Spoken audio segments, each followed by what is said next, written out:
Welcome to the Honest Designers Show, your transparent look into life as a modern designer. My name's Tom Ross and I'm the founder at designcuts.com, and this week I'm joined by my fellow Brit and expert hand letterer Ian Barnard, American retro design enthusiast Dustin Lee, and the incredibly talented South African illustrator Lisa Glanz. In this week's episode, we look back at our design roots and chat about our formative years designing. Often creativity kicks in early, and we actually look at the wider issues of how children often lose that creativity as they start to grow up. If you ever wanted to know what Lisa Glanz was like at school age, then stick around and tune in.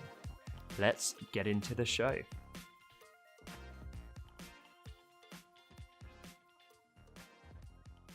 So this week, we're digging into how the four of us got started in design. And I'm guessing because we're all such incredibly creative folk, you guys probably started pretty early too, right?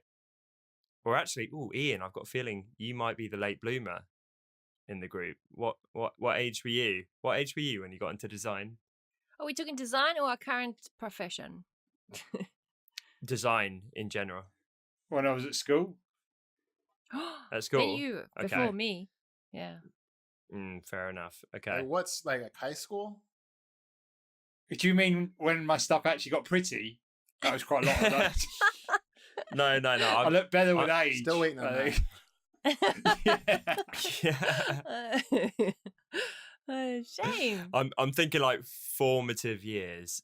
So fleshing out how we first got into it, really, you know, like what initially piqued our interest in design. When did we start getting creative? Was it from, you know, near birth and then evolved into what we now call design? Because I know I was always into creative stuff. I was like 3 years old at nursery and sat around constantly building stuff out of Lego and things like that. So yeah.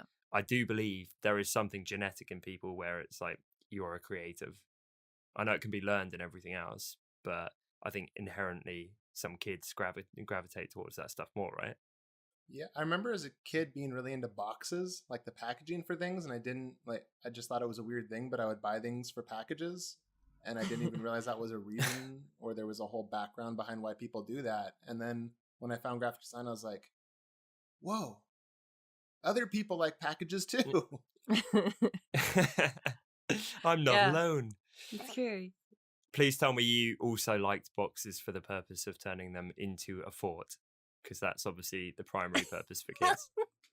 Well, I'm thinking more like little like for instance, a toy. Like I might be pulled to the toy because of the box, or when I was older to a certain drink or food because I really liked the packaging to it. But I did like making box forts. For sure. I had the same thing, but with patterns. So anything that had a pretty pattern on, that was my thing. Sold. But you know, Tom, I actually have to say, you know, I know you said some people are just born creative, etc., etc. I actually think everyone's born creative, and is this like everyone's born non-racist, and then you kind of learn, like we're all kind of a blank canvas, if you will? Oh, tabula rasa. Yeah, I think inherently it's actually in our makeup to be creative, because it's creativity that keeps you alive, essentially, if you think about it. And you know, the caveman and all of that, you know, you have to be creative. How, you know, how you catch your dinner and how you, I don't know, make your food. And so I think as a general term, creativity, I think, is in every single one of us. But I think possibly where the difference is for some is that they feel something change in them, or they feel something comes alive when they create, whereas other people just see it as a pastime. So maybe those people that have a bigger sort of attraction to is because they sense something when they do it. I feel that actually creativity is something that gets taken out of us as we get older. Yes. Because you never hear a child go, you know, you say, oh, okay, kids, we're going to draw a picture of a house now and your family. And they go, oh, I'm not creative, I can't do that.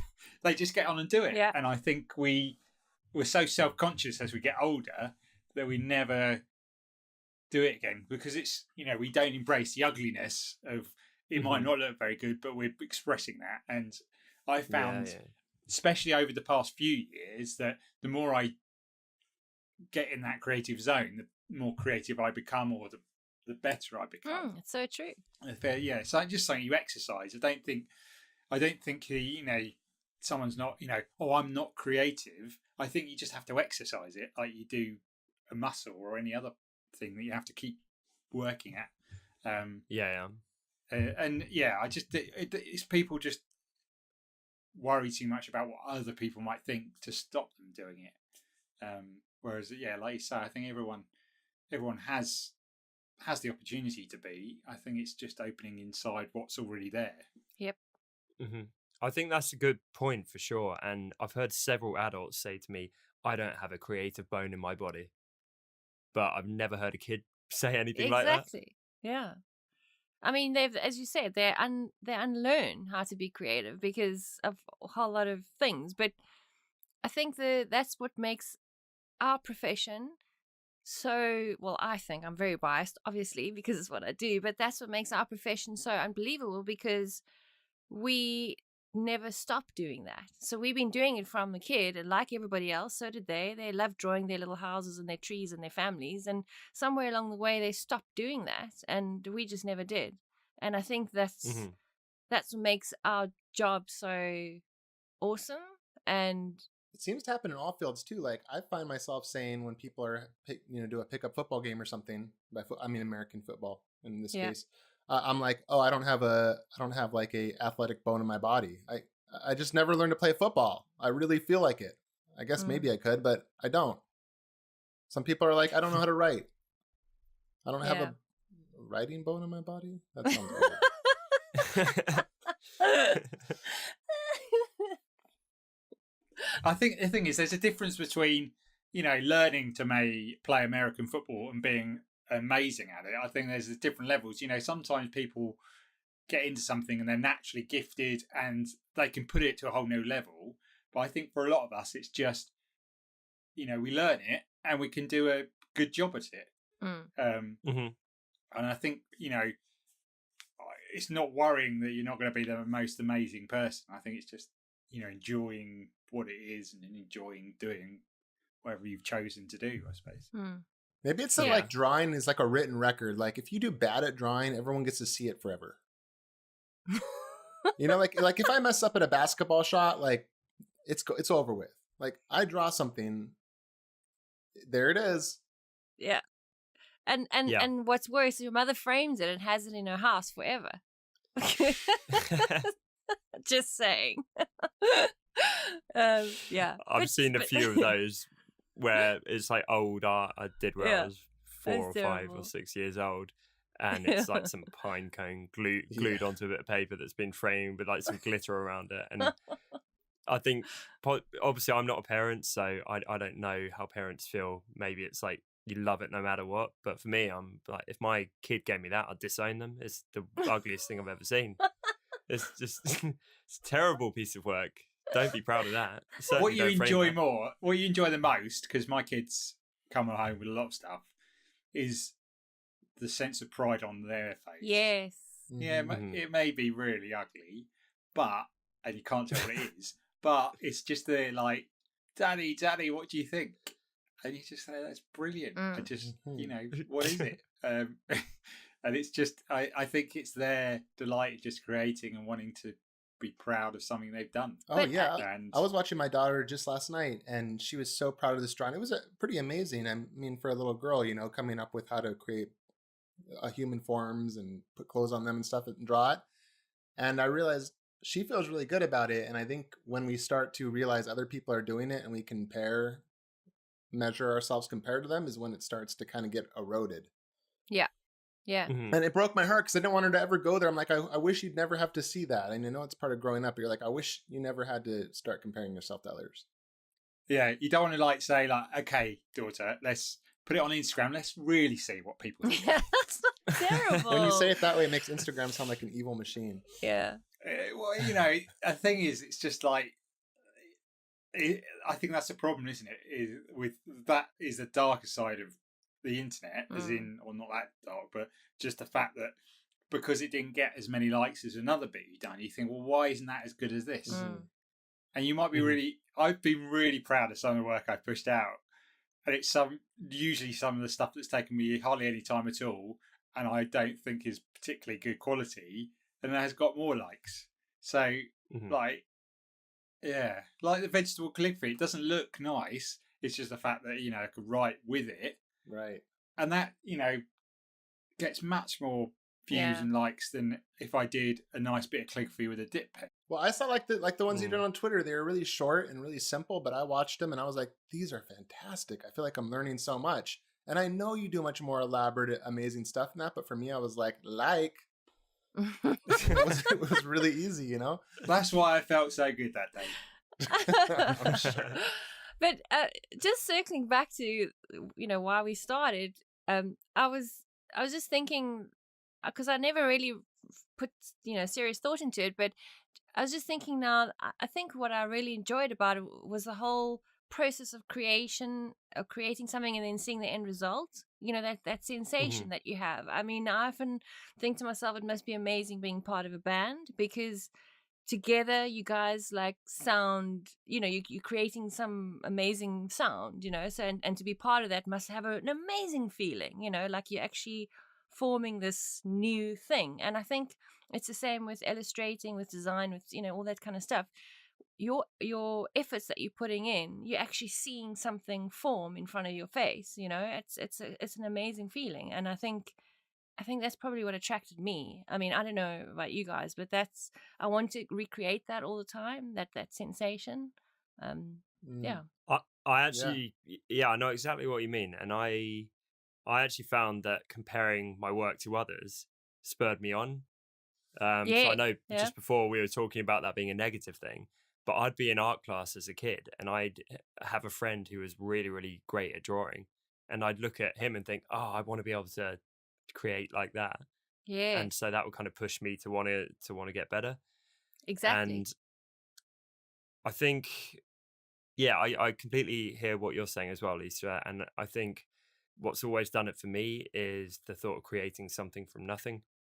Yeah. So you're not solving it's alchemy. a maths problem where there's one answer. You're literally like producing magic out of nothing, out of a blank canvas, and turning it into anything you want. And it's completely original every time. Well, what's so cool about graphic design in particular is it's not just a single picture. It's like it's one of the lowest barrier entry ways to create something from scratch. You could you could make a soda brand and make the whole thing. You could do so many amazing things with just so few relative resources. It does feel like magic, like you're rendering this thing from nothing. That's a good way of putting it, actually. It's like starting a business, right? Like huge life-changing, world-changing things can come from the inception point of an idea. But I think that's inherent in all creativity, and that is the coolest thing for me. And another way of thinking about it, I don't want to kind of rag on maths here, but you could have one of the world's most complex equations that only a few people in the world could solve. But even if one of them solved it, they're just doing something that's already been done before by someone else. And you compare that to the most basic amateurish childlike drawing, but that's 100% original, and nothing in human history has ever been done like that one drawing. And for me, there's just such a gulf in terms of how much my interests anyway, lean towards the creative because of that. Yes. No, I was just going to say, I think although they say to solve math problems, you use the same part of your brain as you do to be creative. But I hear you. Yes. And I feel that maybe wasn't the best example, because I do know that maths can be incredibly creative and like look at the Enigma machine as one example of many. So I know that you can be genius and be very creative and think laterally with maths, but I'm talking more broadly about when you're literally going through the motions of solving a framework which has already been done before. Exactly. That doesn't interest me. Some people love that kind of puzzle mind, but there's these little things you can do. I remember when I was a kid, and this was probably the first thing I remember that was technically graphic design. My mom would always want me and my brother to clean our rooms, like all moms do, and I hated cleaning my room. And so I remember creating this box. I was thinking of doctors' offices or employee in places where you check in with a card, And I made this box, and I made it so like it had some official title for the cleaning people that we were, and then I made these cards that were the cards that we would check in with like our picture drawn on it and the information. And then I'd go in, and it made all of a sudden clean my room felt like I had made like this little business where I went in and like my brother went in and cleaned our rooms with these check-in cards.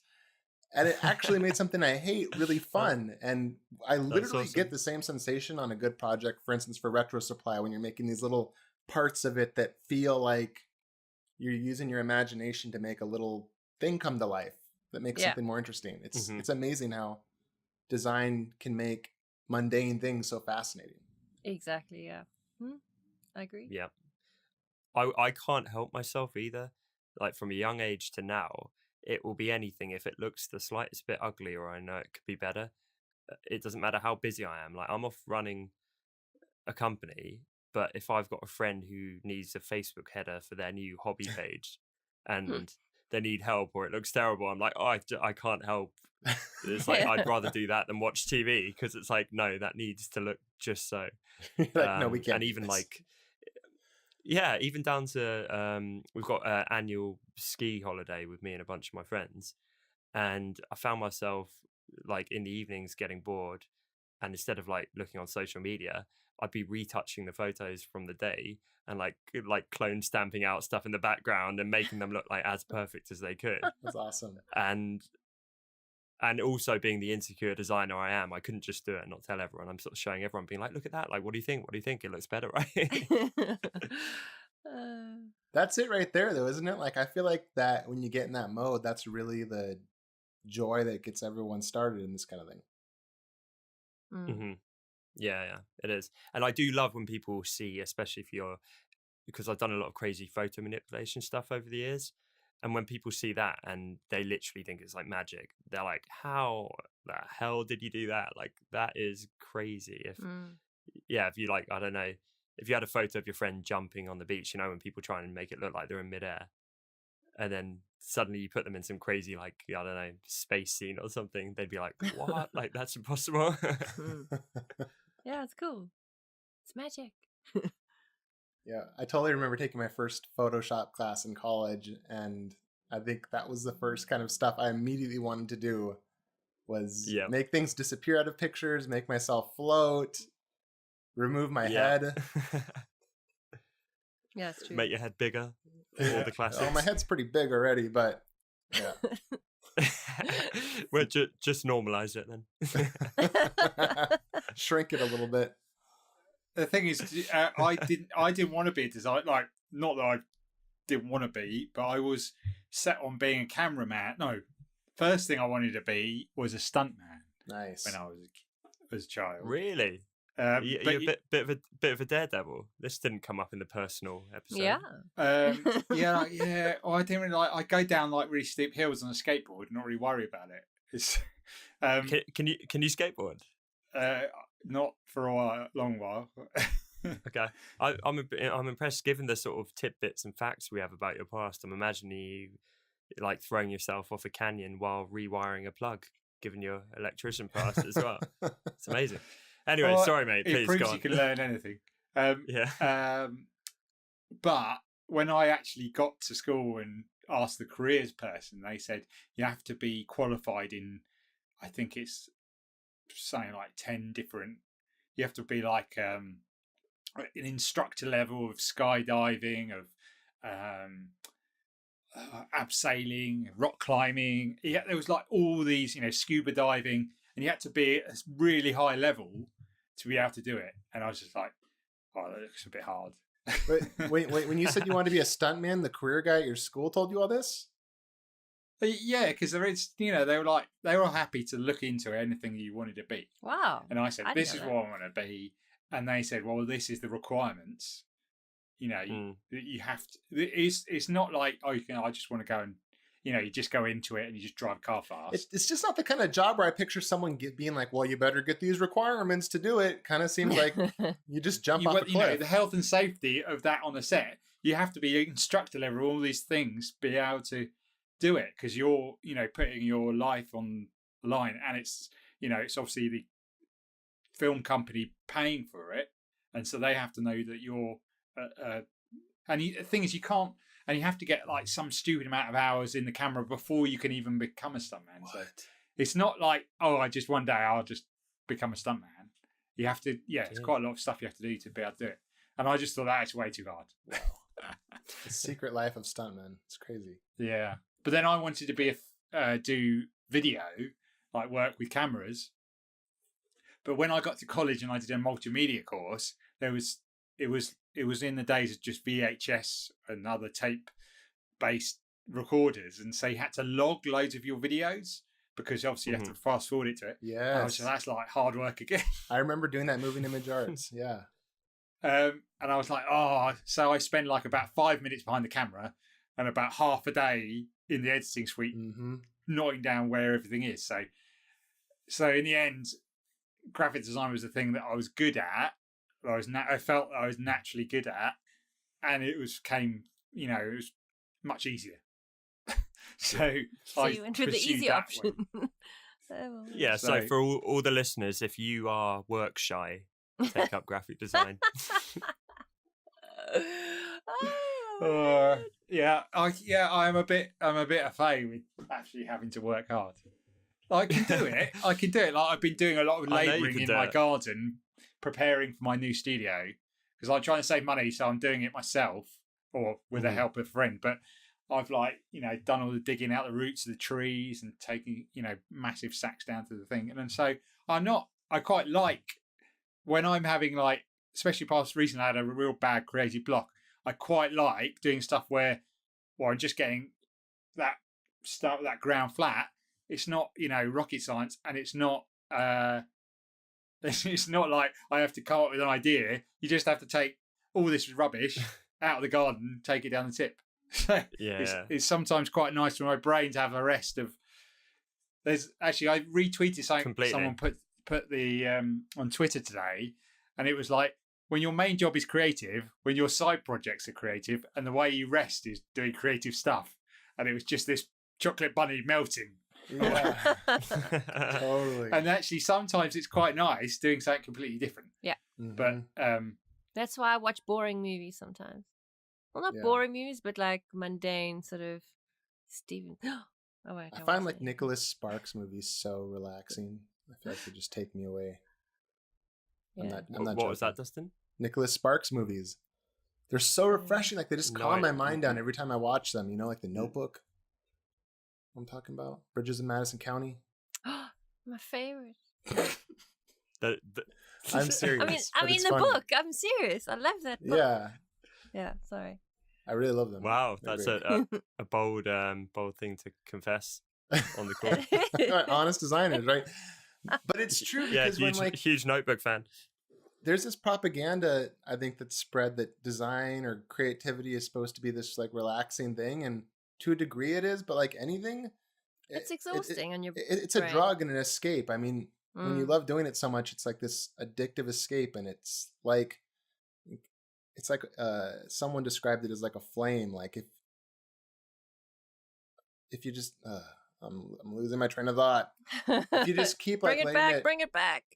If you keep letting it burn, it'll run out of oxygen and burn out. Like you have to do other stuff. Which might be moving rocks around a garden. Or for me, watching Nicholas Sparks movies. Or for Tom, going to Ireland and going on crazy binges. No, I don't know exactly what Tom did. We've all got our vices. No, it is true, because I notice because the reason why I love creating is also that the zone that we always talk about. I just love that feeling that you get when you totally lose track of time. You go into your own world, and the world is like this amazing place full of bunnies and bears and stuff. It sounds like an amazing place. Yes. Yeah. And then that's really it's an awesome sensation. But if you do it too long, it's exhausting. Your brain needs a rest. It needs to kind of do nothing. So what really happened over the past few years is when, because my calligraphy was a side project for quite a while. That when it became the main thing, it was a weird thing because it was now earning me money, and so I had this weird thing where my creativity and my income was The same like thing. the same thing. And I suppose it was when I was a designer anyway, but like my main creative passion that I was doing outside of work became my main focus, but then also became my main income. So you're in this sort of like weird thing where you're just creating for creating's sake, but then it impacts the money that's coming in. And so sometimes that's fine and you don't even think about it. Sometimes you're like, Pressure. okay, I need to, I can create this, which I really love creating, but the money's over here.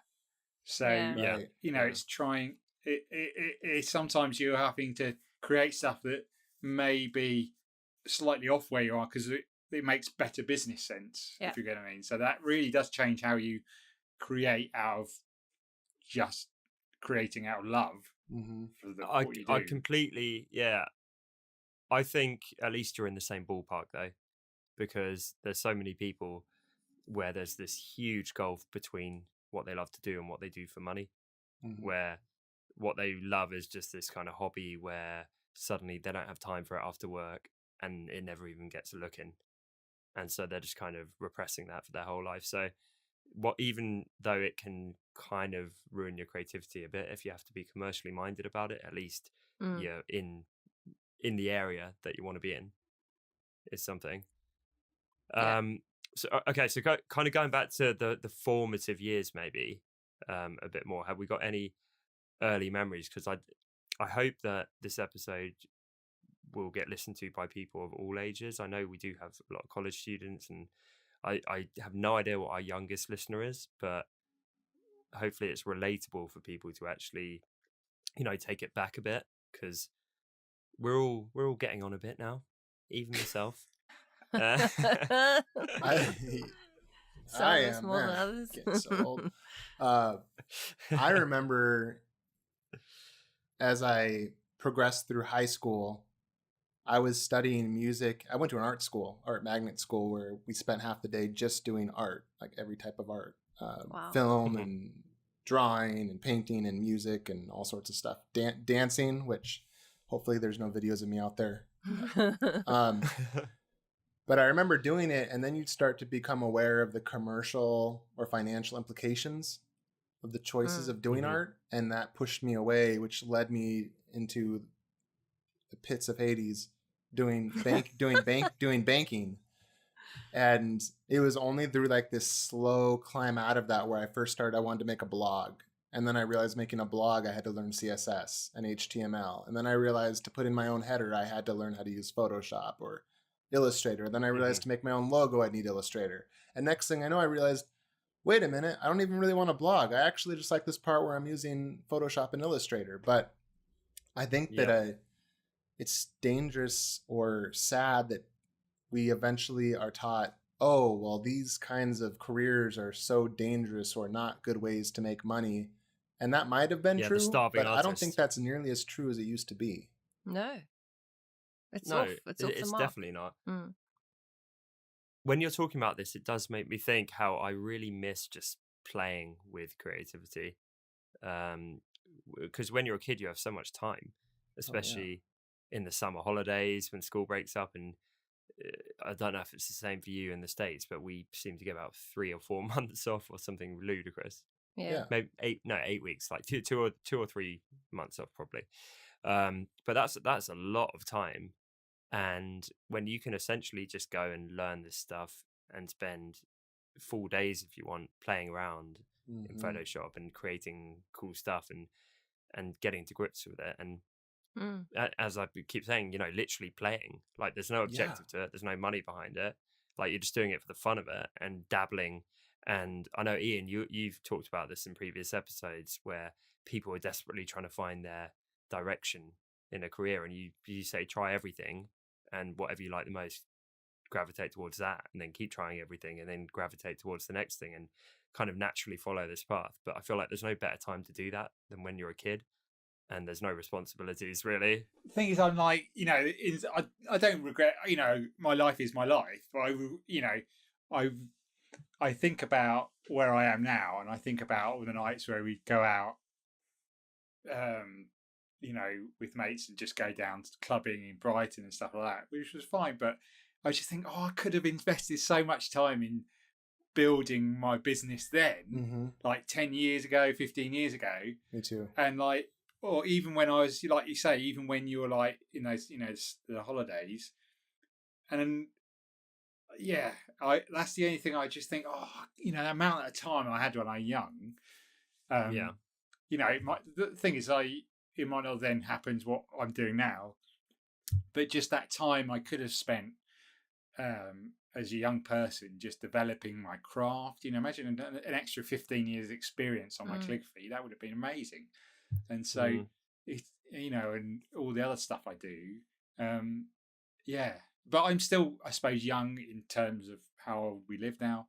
So, but it's just, I just think when you're young, you can if you because the thing is, we spend most of your life at work, and so if you can get yourself prepared, get yourself trained, so you can go straight into something that you really love, then that's worth investing for. But I suppose when you're young, you just don't think about it like that. Some do, but especially when you're young. Like I'm talking like 12 to 25. You have this feeling where, I just need to get to this level. I just need to get this degree. I just need to get this job. I just need to get this permission from this person, and then I'll be able to really officially do it. And the thing is, some of your awesomest years to make stuff is like 12 to 25. So like if you're 15 or you're 20, go make the cool stuff that you want to make and finish it to completion and then share it with people. It's awesome. Trust me, when you get older, you realize how awesome it was. But you're under this illusion that's been created for you that it's not, and that you have to have these credentials, and you don't. Just like, do the awesome stuff at 15. It's fine. It's great. Yeah, exactly. And also, as they say, youth is wasted on the young. Yes. Yeah, I know. But I must say, I was fairly lucky though, in some ways, because I think my family as a whole are fairly creative and what do you call it, practical. So I mean, I've literally done every craft that you can think of. I've tried it, and that was kind of like. Is this growing up, Lisa? Say again. Is this when you're growing up? Yeah, growing up. Because I really want to get an idea of young Lisa and your creativity. I can just imagine like this like tiny sweet girl like learning how to draw and do all this stuff. Yeah, I mean, I literally we did everything. We did. I mean, I've tried candle making. I've tried. I mean, you just mention any craft, and I've tried it. So that was my way of having fun, and like play. Kids would go out and play. I don't know, in the street or whatever. I'd be inside making stuff, and if my mom was cooking, I'd be watching her and learning how to do that. And I was just one of those kids that wanted to make stuff. Who were you in high school? Were you like the person that read books and had a sketchbook with them all the time and didn't talk a lot? No, or were you like a cheerleader who like drew secretly in their bedroom? Like who were you?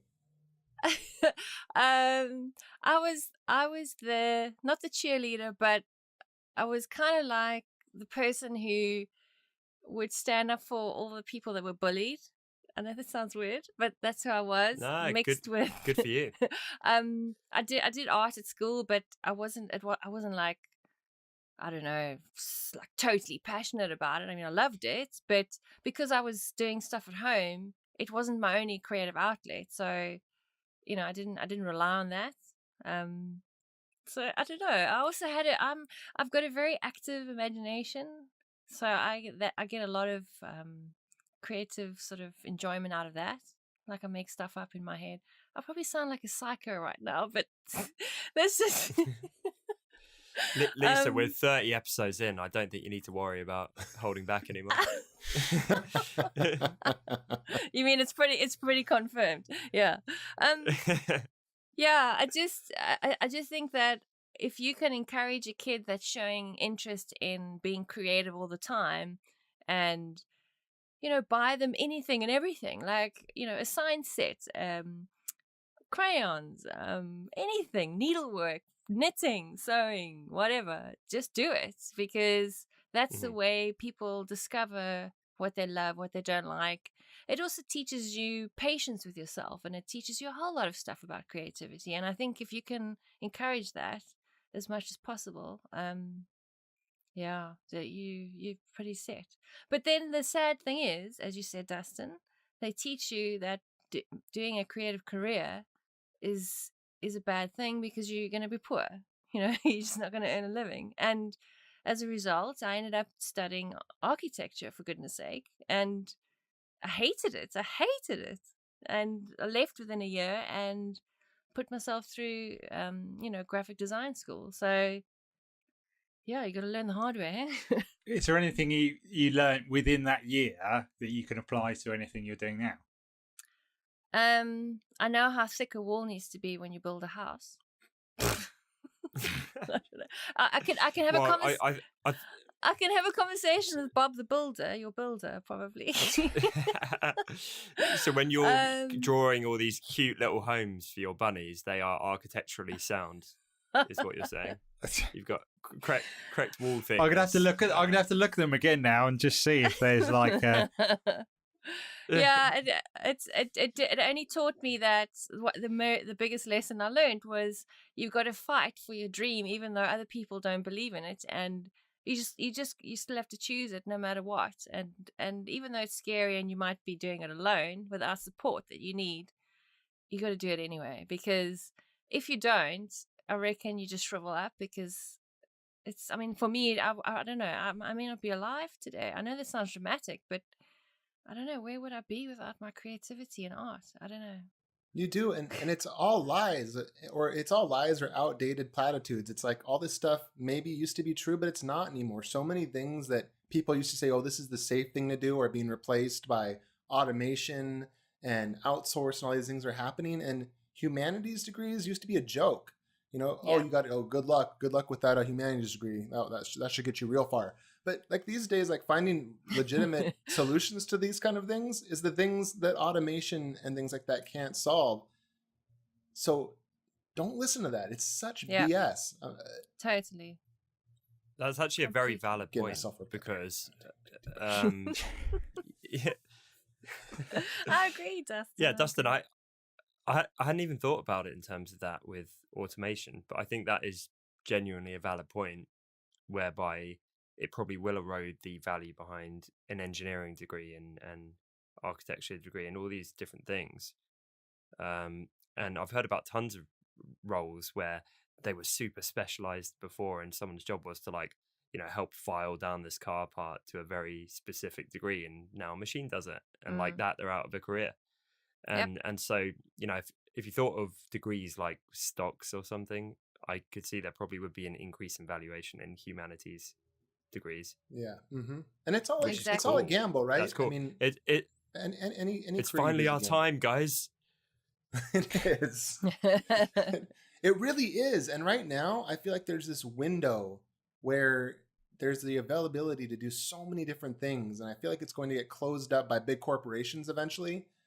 But right now, Ian could make a whole course on lettering, or we could all do whatever, and you could make really great money doing something really, really neat. And sometimes I feel like that's going to be taken away slowly and eroded by big corporations. I know this sounds like just this banal thing that we all hear all the time, but I really do feel like it's slowly, that opportunity can start to close in. And there's just so many opportunities, and it's easy to be blind to them because we're so used to them not being here, but we're in the midst of them right now. Exactly.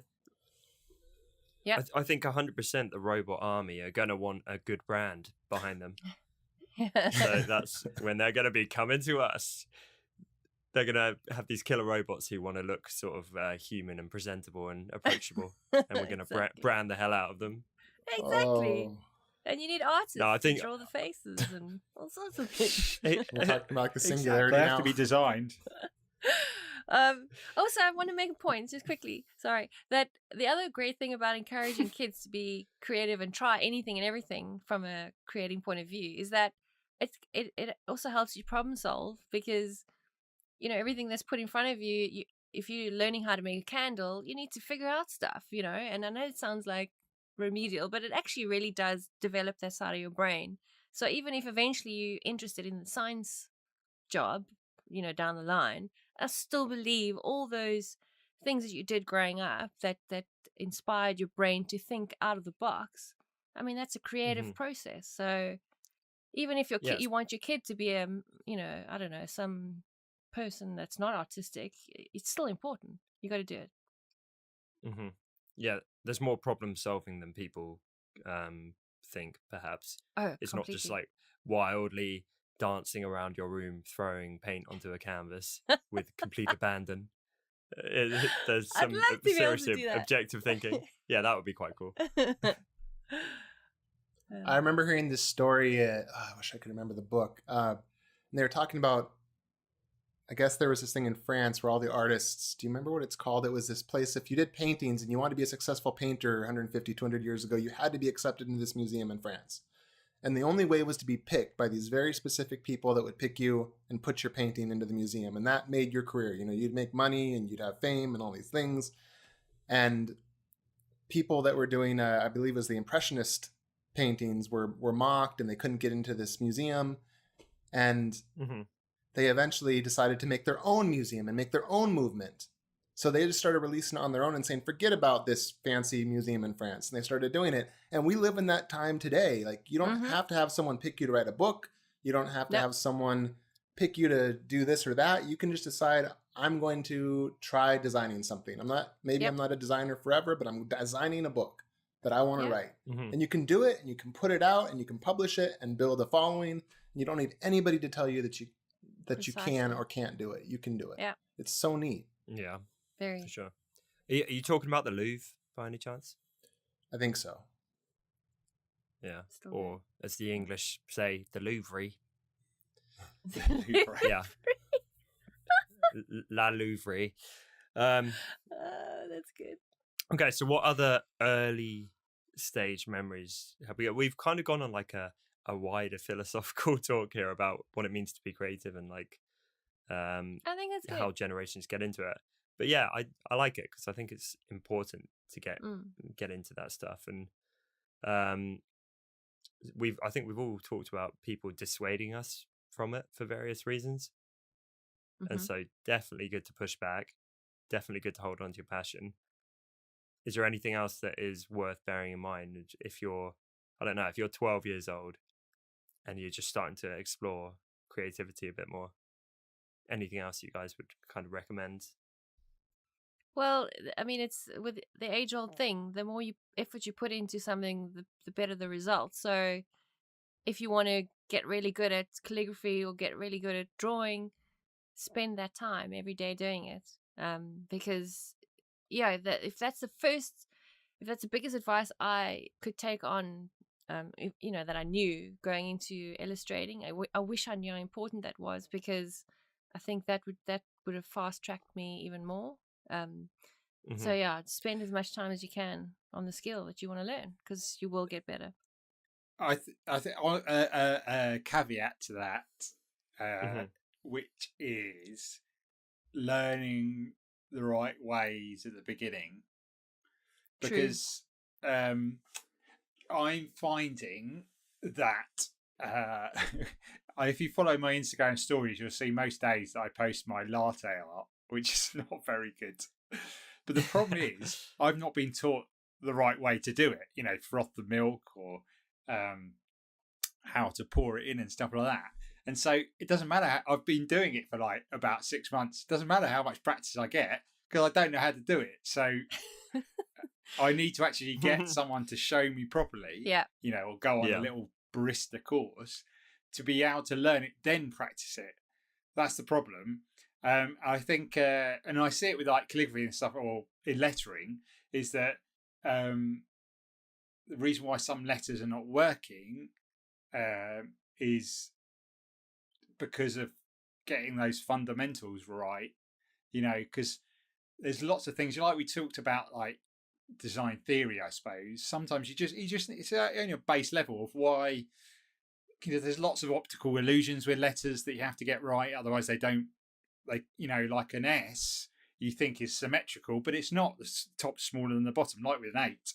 Otherwise, it feels like it's toppling over. So it's getting that knowledge at the beginning and then building on that. Otherwise, if you learn it the wrong way, then you're just practicing it the wrong way. And you're going to be really good at getting the wrong way done.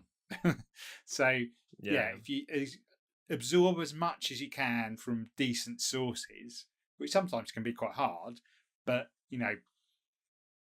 take for Calligraphy for example. There's some really good books that have been around for a long time, and they're great to learn from. And same with sort of typography and stuff like that. So it's just learning. The practice is a big chunk of it, but also just learning those fundamentals, learning those rules first, and then going on top of that. I think that's good advice, because I, for one, learned entirely through trial and error, and I feel like I could have learnt what I learned in 10% the time it took me.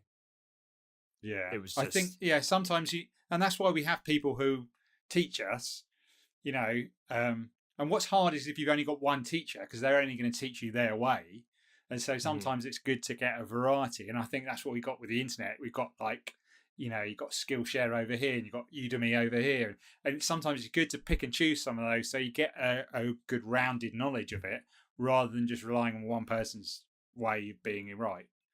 And then you could,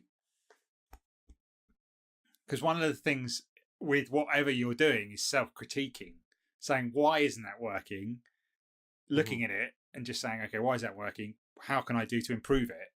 Because I remember getting to a certain stage, and part of it, the book I was learning from, saying you need to critique your work, look at it and see where it's not working. And once you can do that, then you can improve what you're doing, so yeah, I agree. Definitely. So one thing that we haven't touched on is having taste, I think. And I think that can often be what sets apart the people who give up on the creative stuff they mess around with as a kid, and the people that keep going with it. And that taste doesn't necessarily mean you're good, but I think it means you've got more propensity to become good. And so I remember at school, there were the people who seemed to have no idea really what was good, or they'd look at your work and say, oh, that's amazing, and you kind of be like, no, I know this is either bad or pretty average, but that person next to me, they're truly good. And so I think having that awareness really helps guide young minds in particular to want to get better and better, and to really pay attention. And I still do it all the time. I look around and be like, okay, why do I love that? Like, what is it about that makes that so great? And I don't know. I just think there's something to be said there, and that's probably had a role, I would imagine, in all four of us in our formative years of design. It's just that acute awareness of like, why do I like this thing? Yeah. And then breaking it down into, okay, is it it's the layout, and then you're just like, okay, what about the layout do I like? And then breaking it down into a smaller chunk, so you can understand, and then you can build upon. So you get down to the sort of smaller area, more refined, so then you can use that and build it up into your own stuff, I suppose. One of the weird things is you can't really change your taste. So one of the biggest things that I've struggled with, I remember when I first got into design, I tried to do some things that I just didn't care for. For instance, I tried doing flat design stuff for a while. Or I remember there was this trend, you all remember, I'm sure, with the long shadows. Oh, yeah. I would try doing stuff like that, and I just didn't care, and I felt like I should. And I think to do well in something, you have to accept that these are the things I like. And if you try to force yourself to like something because you think you're supposed to, it's going to be painful and it's going to be a grind.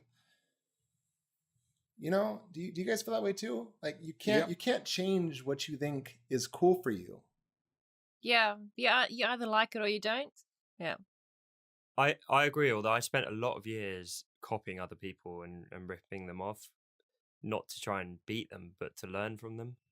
And that was how I learned so much about particularly web design, where I just really liked someone's style, and I'd go and try and copy it, and I'd work out why mine sucked and theirs looked so much cooler in my eyes.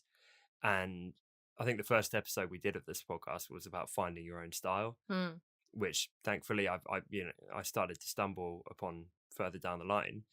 But I mean, speaking of trends, do you remember this? This is like way before flat design. But in web design, you'd get a content area, and it would be like a solid shape, obviously, which you'd put text or something over. and it was like the coolest thing at one point, where you had a 1 pixel edge line to it, like a dark edge. So say you've got a blue content area, you'd have a 1 pixel line going around the edge, and then at the top, just below the 1 pixel dark line, you'd have a slightly lighter line, so it gave like a very subtle embossed look. Yeah. And then you'd have like like a subtle gradient coming down from the top. And I would spend like months playing around with that stuff, being like, it looks so much cooler on there. It's like, I must master the 1 pixel like bevel emboss effect and all this stuff, which is really lame and off trend now. But I think purely through going through and the motions of learning these weird trends and stuff like that, you do kind of pick up. Do you remember back in the day doing that was harder because you had to know like all these CSS tricks to get the images to adjust to keep the illusion consistent? I'm talking even before CSS. Oh, dude. Or where you just had a background image. Yeah, seriously. Yeah, this is like the days of when I was learning HTML and it was tables and stuff like that. You make gradients with tables? And no, you'd have an image as the background. It wouldn't be done through code at all. It would just repeat. Yeah. Like a one. Oh, exactly. Right. Yeah. Mm-hmm. Yeah, Ian, you remember that. Yep. Yeah, and yeah, that's old school. Yeah, it was like Paint Shop Pro before Photoshop and all that kind of stuff. But yeah, as I say, like hours and hours and hours and months of just copying people's work and trying to replicate it and be like, why does that work? And why does that look better? And what if I tweak that? How does it look then? And so speaking of formative years, that was mine. It was trial and error, and it was trying literally everything and not trying to push any, real originality, not really trying to push a style or progress any kind of future career. It was just mucking around and trying everything, which was maybe not the most focused learning, but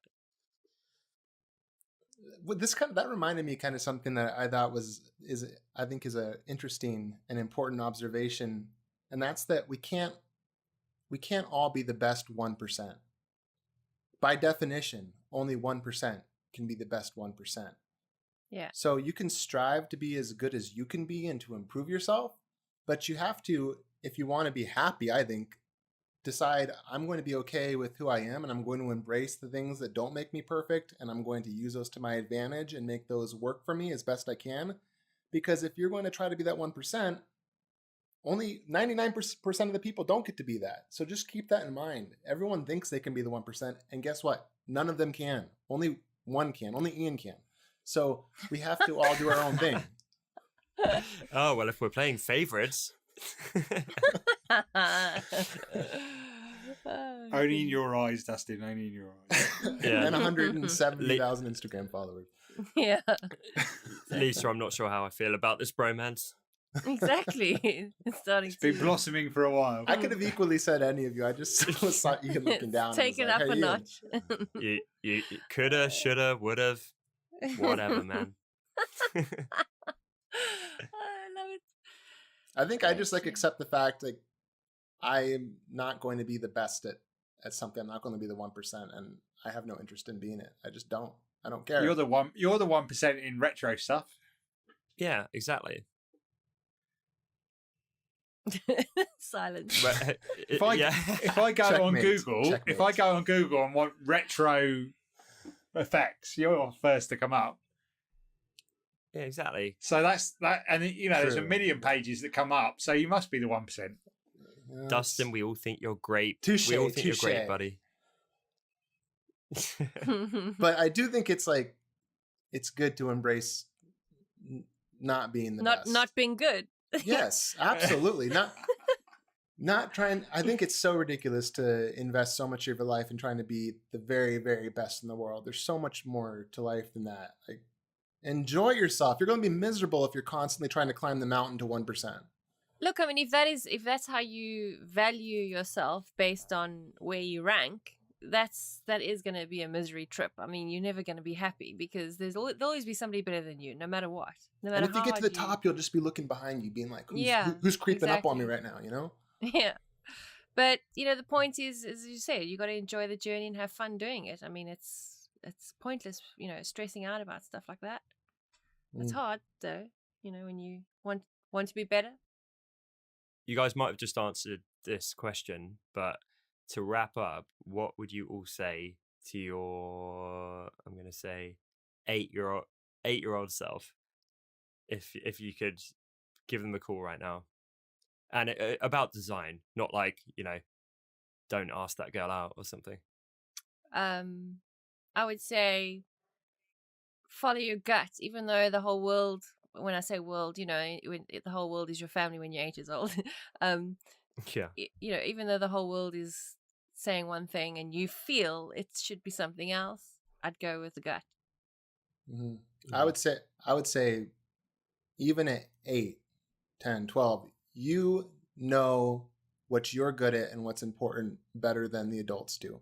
Exactly. In terms of what you love. Don't let them tell you what you should do or what you shouldn't in terms of the things you love or are passionate about.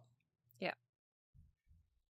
I don't have any memory under 10 years old. I can't remember anything. No, come on. My oldest sister can. She's got like the best memory ever. Where I was just like, I can't really remember anything. So it'd be like a 10-year-old self, because my 8-year-old self, I'd be like, no, don't probably tell you anything, you won't remember. So my 10-year-old self, I would say learn. I'd just say learn calligraphy now. Just start. I like that. Oh my goodness. Okay. And they're there on their non-digital phone, being like, "Sorry, who is this? Who is this strange man?" Ian, learn it now. It's going to be really big in about 20 years, buddy. Yeah. Yeah. Great Scott. Even though it's for old people now. What would you do, Tom? What would you say? I don't know. I think honestly, I might just kind of say, do you want to go for a drink? Is that? Yeah. Got a lot to teach you, little buddy. I think I would just say it's all going to be fine. Like, it's all going to work out, because I think it can be stressful at that age, being like, is this going to go anywhere, and what's going to happen? I think I'd be like, just chill, keep doing your thing. Mm-hmm. Yeah. And then he'd be like, thanks. Yeah, that doesn't help me at all. Thanks a lot, buddy. So you can't give me the lottery numbers or. Oh, goodness. Yeah, I might be like, invest in Apple or something. There you go. Cool. Well, thanks as always for everyone tuning in, and hopefully this little blast from the past episode got you thinking about how you got into design, into creativity, and through doing that, hopefully, I don't know, I feel like we've all kind of reflected on why we got into it in the first place, why we actually care about it. And I think it's important to do that sometimes, to look back as well as forward. True. So from me and all of the gang here, we'll see you next time. See ya. Bye. Bye. Thanks so much for listening to this week's episode. We hope that it got you thinking about your formative years designing, and perhaps you were able to look back with some nostalgia at how you first got into design and creativity. As always, you can find full show notes over at honestdesigners.com, or find us over on iTunes by searching for The Honest Designers Show. If today's episode helped you, then it would mean the world to us if you took just a moment to leave us a quick review over on iTunes, as this is one of the best ways for your fellow designers to discover the show. Thanks again for tuning in, and we will see you next week right here on The Honest Designers Show.